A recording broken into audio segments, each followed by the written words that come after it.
Yo, y'all, it's me, it's Dr. G. Welcome back to Star-Spangled Studies. Last time we witnessed the bloody climax of the Civil War, but as the cannons fell silent, a new and equally profound battle began. The fight to remake a nation, to define freedom, and to determine the very soul of these United States. This is the story of Reconstruction, an era of breathtaking possibility and heartbreaking betrayal, an era whose echoes resonate to this very day. This is the story of an unfinished revolution. So the guns of the Civil War had barely cooled when the United States faced monumental challenges. The South lay in ruins. Journalist Sidney Andrews, traveling through the Carolinas and Georgia in 1866, wrote of the desolation, quote, "Some of the material was burned, I know, but miles and miles of iron have actually disappeared, gone out of existence," end quote. This mirrored the collapse of the antebellum way of life overall. The questions posed were immense. As the textbook puts it, quote, "How would these states be brought back into the Union? Would they be conquered territories or equal states? How would they rebuild their governments, economies, and social systems? What rights did freedom confer upon formerly enslaved people?" End quote. These weren't just political dilemmas, they were inquiries into American democracy and the meaning of freedom for 4 million plus newly emancipated African Americans. At its heart, Reconstruction was a conflict. As the American Yop reader describes it, quote, "A moment of revolutionary possibility and violent backlash. African Americans and radical Republicans pushed the nation to finally realize the Declaration of Independence's promises that all men were created equal. Conservative white Democrats granted African Americans legal freedom, but little more," end quote. This era forced discussions about American citizenship more than any before. But, as our textbook does note, quote, "Resistance continued and Reconstruction eventually collapsed." In this episode, we will detail the rise and the fall of Reconstruction, its promises, the perils, and eventually the betrayal. We'll journey through presidential Reconstruction, the shift to radical Reconstruction, the violent, and I mean violent, opposition to it, President Grant, and the Compromise of 1877. So, let's go.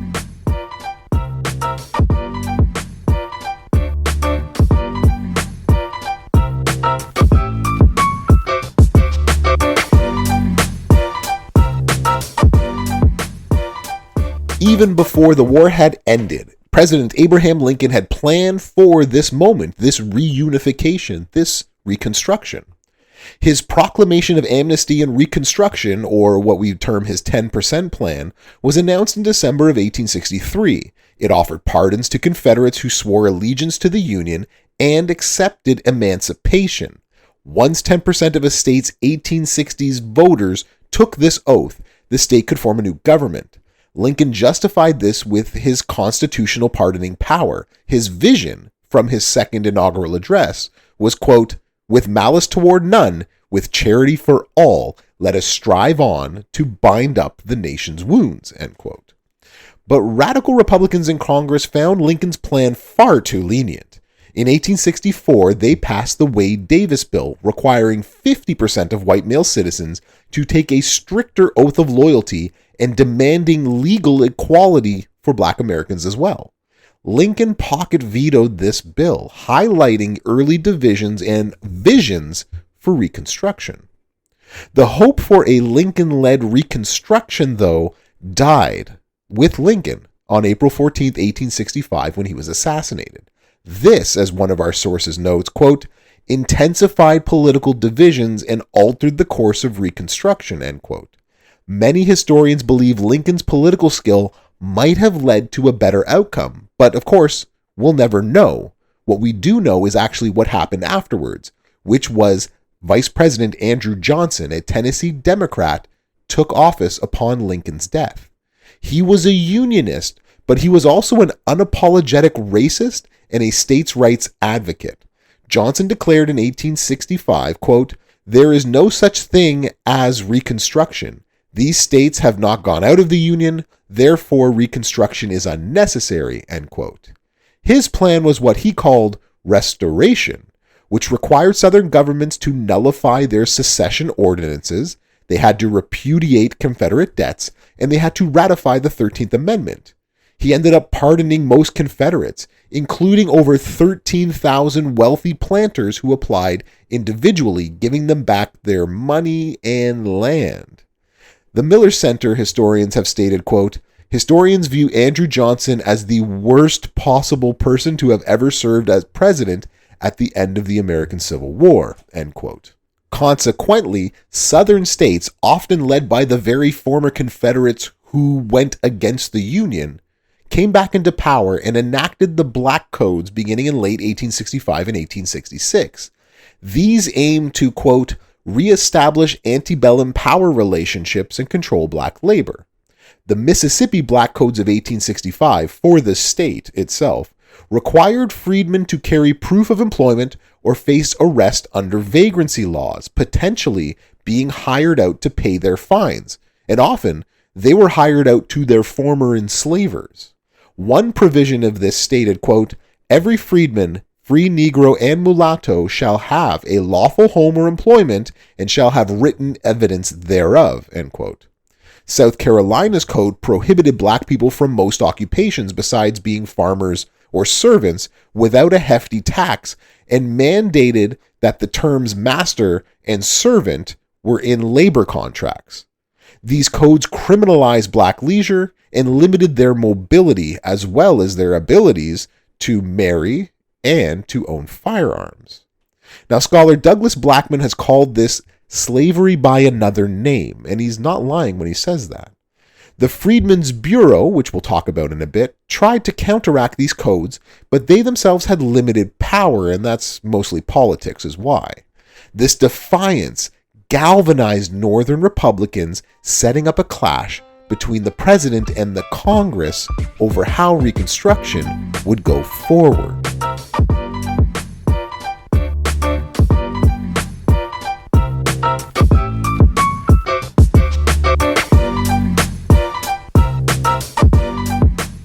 The end of the war brought legal freedom for African Americans, but the meaning of that and how far that freedom went was heavily contested. How do we know this? Well, we had to make 3 amendments and create the Freedmen's Bureau in order to counteract the resistance. So let's start with the 13th Amendment, which was ratified in late 1865, which abolished slavery. This amendment declared, quote, neither slavery nor involuntary servitude, except as a punishment for crime whereof the party shall have been duly convicted, shall exist within the United States, end quote. Section 2 of the 13th Amendment gave Congress enforcement power. Lincoln knew his Emancipation Proclamation needed constitutional permanence. Radical Republicans like Charles Sumner wanted broader equality language, but moderates opted for focusing on abolishing just slavery itself. Senator James Harlan argued slavery inherently destroyed families and property rights for those enslaved. Opponents cited property rights and states' rights as an argument against it. The punishment for crime clause became a loophole, as historian M. Keith Claybrook notes, allowing Southern states to use and enact black codes to effectively re-enslave African Americans through systems like convict leasing, slavery by another name. So the Freedmen's Bureau, which had been established earlier in 1865, was created to aid the transition from slavery to freedom. Now, Congress created the Freedmen's Bureau to help nearly 4 million newly freed African Americans navigate a world in which contracts and labor and housing and marriage and so forth, worlds that were alien to them. This was headed by General Oliver O. Howard, and it provided not only education, but food and medical care as well. So successful that it even established over 1,000 schools, most of them in the South. Freed people showed an immense desire for education. Charlotte Fortin, a black teacher, wrote this, quote, I never before saw children so eager to learn, end quote. The Bureau also mediated the labor contracts and offered legal aid, as in the case of John Dennis, whose children were recovered from forced apprenticeship after Bureau investigations. The Bureau helped to reunite families that had been torn apart by slavery. However, the Bureau was critically underfunded, it was understaffed, and it faced fierce Southern white opposition.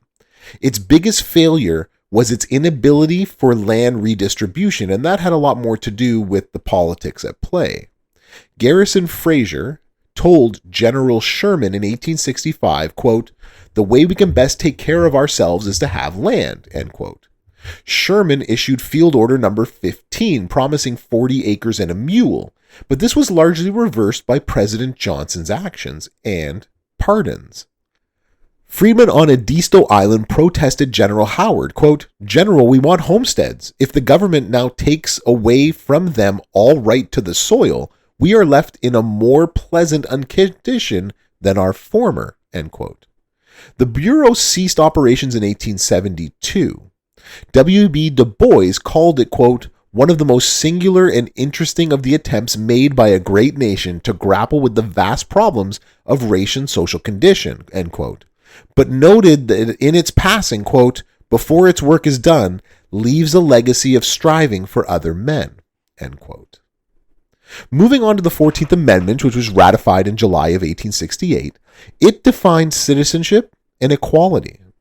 This amendment itself granted citizenship to, quote, "all persons born or naturalized in the United States," ending and overturning the Dred Scott decision. It barred states from abridging, quote, "privileges or immunities," end quote, while also denying, quote, "due process of law or equal protection of the laws," end quote. Representative John Bingham and Senator Jacob Howard intended it to nationalize the Bill of Rights. Thaddeus Stevens argued, quote, "unless the Constitution should restrain them, those states," and he means the southern states, "will all crush to death the hated freedmen," end quote. And when he says freedmen, he means black people. However, its promises, like the 13th Amendment, was limited by narrow Supreme Court interpretations, which we'll go over in a minute. Lastly, the 15th Amendment, which was ratified in February of 1870, solidified the right to vote. It stated, quote, "the right of citizens to vote shall not be denied or abridged on account of race, color, or previous condition of servitude," end quote. It was aimed at enfranchising black men, but it was quickly circumvented by several tactics, like literacy tests, poll taxes, intimidation, and grandfather clauses. The United States versus Reese in 1876 ruled it didn't affirmatively grant voting rights, it only prohibited denial on specific grounds, another case of where the courts interpreted very narrowly how much or how little the freedom would be given.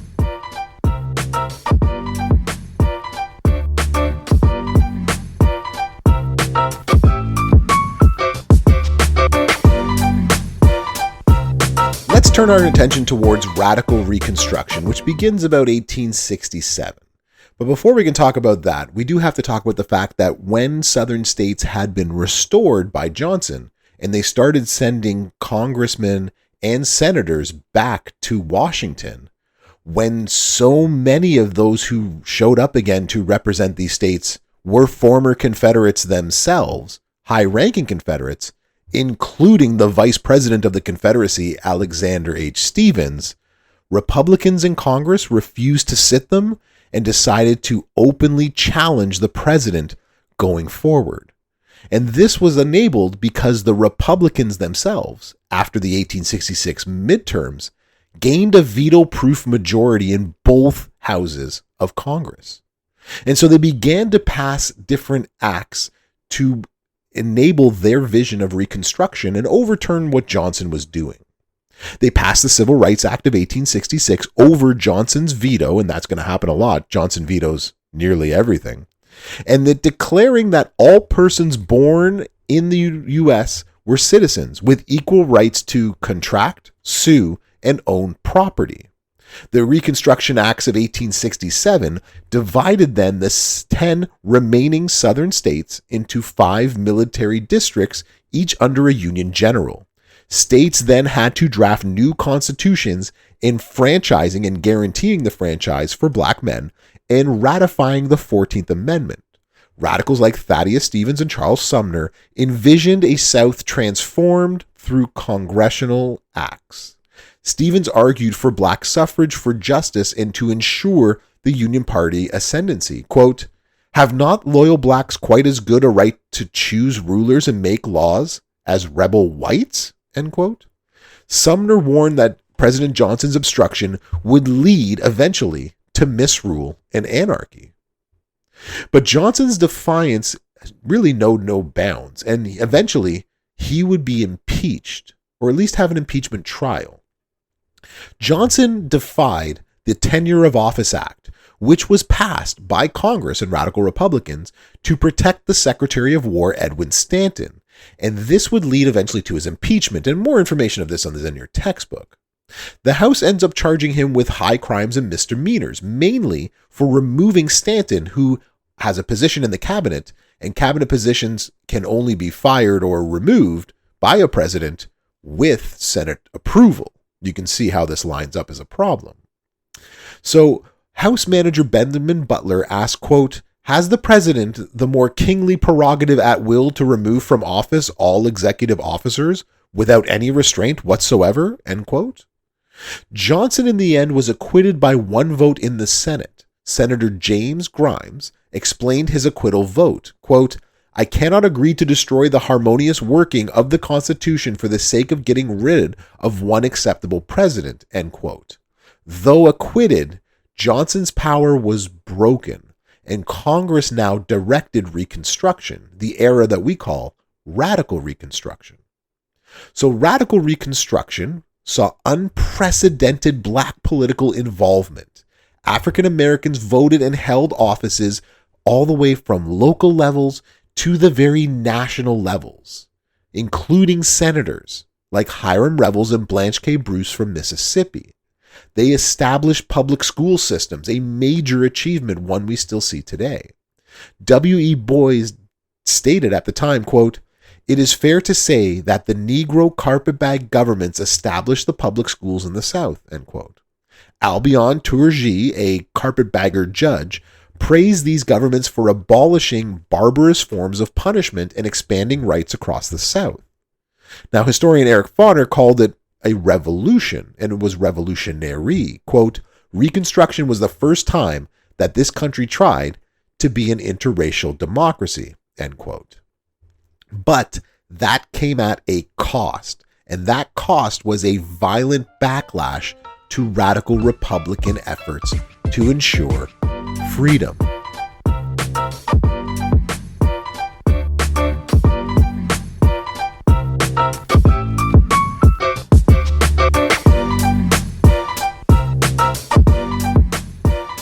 When I say that the progress under radical Reconstruction provoked a ferocious, violent backlash, I don't know if I can stress that enough. Your textbook goes into this in detail, and so I won't go into it in too much detail, but I wanted to at least go over some of the violence and where it all is stemming from.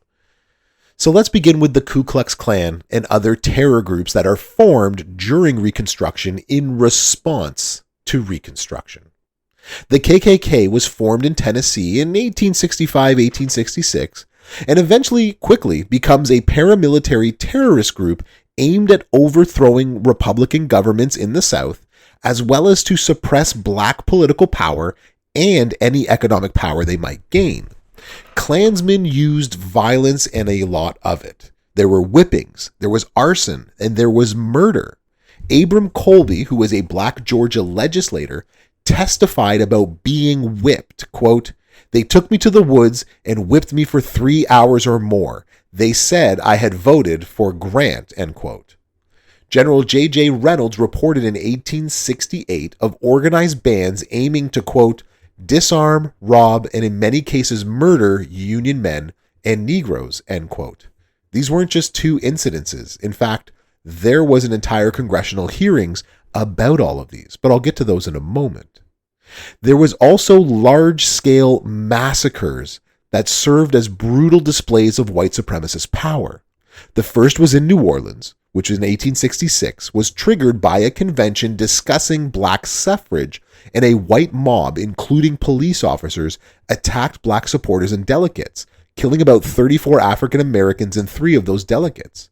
General Sheridan called it, quote, an absolute massacre, perpetrated without the shadow of a necessity, end quote. In Memphis, also in 1866, an altercation between white police and black soldiers escalated in a 36-hour violent rampage. 46 black people were killed, women were raped, and black churches and schools were burned down and destroyed. Francis Thompson testified, quote, they drew their pistols and said they would shoot us and fire the house if we did not let them have their way with us, end quote. And lastly, in Colfax in 1873, this was perhaps the deadliest, stemming from a disputed election. A white mob attacked black Republicans at the Grant Parish Courthouse. They set it on fire and executed prisoners and anyone trying to escape, many shot in the back. Estimates range from 62 conservatively to well over 150 black men murdered.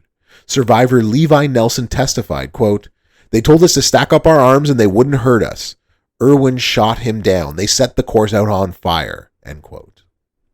So Congress, trying to stem the tide of all of this violence and to get control of an escalating situation in the South, passed the Enforcement Acts in 1870 and 1871 to combat Klan and other extra-martial violence and authorizing federal troops to take action.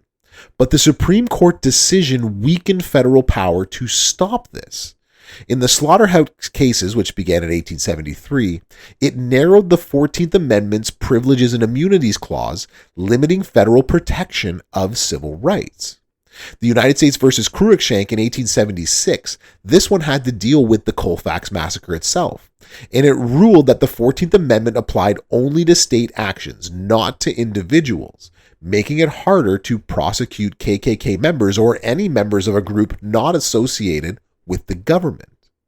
And in the United States versus Reese, which I had mentioned earlier, it ruled that the 15th Amendment didn't grant an affirmative right to vote. It only prohibited denial on specific grounds, allowing other disenfranchisement methods that we will see.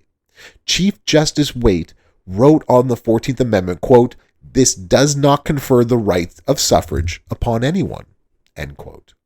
So the violence of the era played a significant role in not only shaping Reconstruction and the Reconstruction efforts, but eventually would help bring its downfall.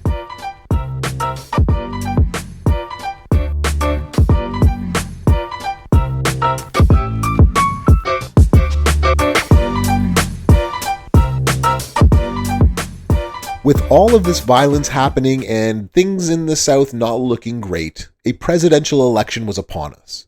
Ulysses S. Grant, who was elected in 1869 with the slogan, "Let us have peace," initially showed commitment to Reconstruction, and it was black Southern votes that were crucial to his victory to become president not once, but 2 terms. Grant supported the 15th Amendment, and upon its ratification, he urged the newly enfranchised to, quote, make themselves worthy of their new privilege, end quote. And the, quote, more favored race, and he means the white race, to, quote, withhold no legal privilege of advancement to the new citizen, end quote. He signed the Enforcement Acts and used federal troops in the Department of Justice, which was new at that time, to suppress the KKK, particularly where it was some of the most violence in South Carolina. In March of 1871, Grant told Congress, quote, a condition of affairs now exists in some of the states, rendering life and property insecure. I urgently recommend such legislation as shall affect secure life, liberty, and property, end quote. But Grant's presidency overall was marred by scandals like the Credit Mobilier scandal. This involved railroad construction fraud implicating congressmen and even vice presidents under Grant, like Schuyler Colfax and Henry Wilson. Another scandal, the whiskey ring scandal, involved distillers and the Treasury officials evading liquor taxes. Grant's private secretary, Orville Babcock, was implicated in that one. Grant himself declared, quote, "Let no guilty man escape," end quote. But his defense of his private secretary Babcock drew harsh criticism. These scandals, quote, "diminished the stature of the presidency," end quote, and diverted energy needed for Reconstruction to something else. As if all of this wasn't enough, the violence and the scandals, those were pretty bad on their own, don't get me wrong. But a major contributor to the ending of Reconstruction was the Panic of 1873 and the waning support in the North. The Panic of 1873 was less of a panic and more of a severe economic depression lasting around 6 years. And this shifted national focus again from civil rights for black persons and others in the South to the economic woes of a country facing high unemployment and inflation, and this further weakened Republican power and desire to fight for those rights. Northern commitment through the panic declined due to the persistent Southern violence, the political turmoil, the corruption scandals, and this now new depression on the horizon. So, historically speaking then, President Grant, who had been initially condemned for his time in office, is now actually viewed more positively by many historians for his civil rights efforts. As one historian notes, quote, "He fought to protect the rights of African Americans more than any other 19th century president," end quote. Ron Chernow suggests that Grant, quote, "deserves an honored place second only to Lincoln for what he did for the freed slaves," end quote. Yet, his efforts in the end failed to secure lasting equality. Grant admitted his misfortune, quote, "to be called to the office without any political training," end quote, and he apologized for many, quote, "errors of judgment, not of intent," end quote. While Grant might have done a lot of things to help and tried to ensure rights for black persons in the South, ultimately this confluence of factors led to its demise and eventually a compromise in 1877.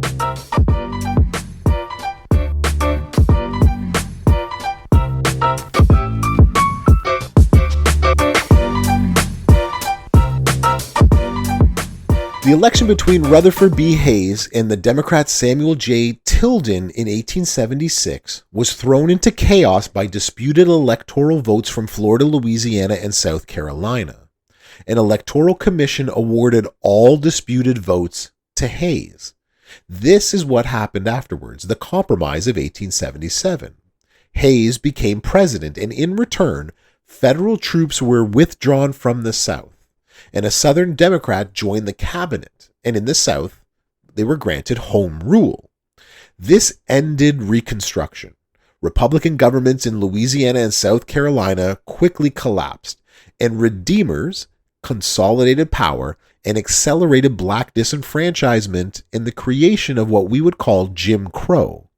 Frederick Douglass lamented the whole situation when he said, quote, "Though freedom of speech and of the ballot have for the present fallen before the shotguns of the South, we need bate no jot of heart or hope," end quote. With Reconstruction now officially over and no more federal enforcement or army in the South, it was only a matter of time before Redeemer governments would take over southern states, restrict black rights, including the right to vote, and begin what we call Jim Crow. So Reconstruction's legacy is one of an unfinished revolution. It is dual. It is a remarkable era of achievements, but it is also an era of tragic missteps and failures. The 13th, 14th, and 15th Amendments fundamentally altered American law. African Americans participated in government and established a public school system. Yet, land redistribution failed, and federal commitment to black rights waned over time. Violence was widespread, and Redeemer politics dismantled any of those gains, and all of them by the turn of the century. And this led to what we call Jim Crow segregation that would take another 70 years before it would be overturned once more. One historian has concluded, quote, Whether measured by the dreams inspired by emancipation or more limited goals of securing black rights as citizens, Reconstruction can only be judged as a failure." End quote. The era's questions about citizenship, federal power, and equality remain relevant even today. Quote, "From the enforcement of the rights of citizens to the stubborn problems of economic and racial justice, the issues central to Reconstruction are as old as the American Republic and as contemporary as the inequalities that still afflict our society." End quote. The battle over Reconstruction's memories continues. But let's not forget what W.E.B. Du Bois, what he said. Quote, "The slave went free, stood a brief moment in the sun, then moved back again towards slavery." End quote. David Blight, a historian, notes, quote, "Memory is often owned, history interpreted." End quote. Reconstruction was an era of extraordinary hope and profound betrayal, an unfinished revolution whose understanding is vital for grasping America today. And for us, we cannot understand our world today until we understand how Reconstruction worked and the periods that followed. So this is going to be quite an interesting ride from here. Thanks for joining me on Star-Spangled Studies. I'll see y'all in the past.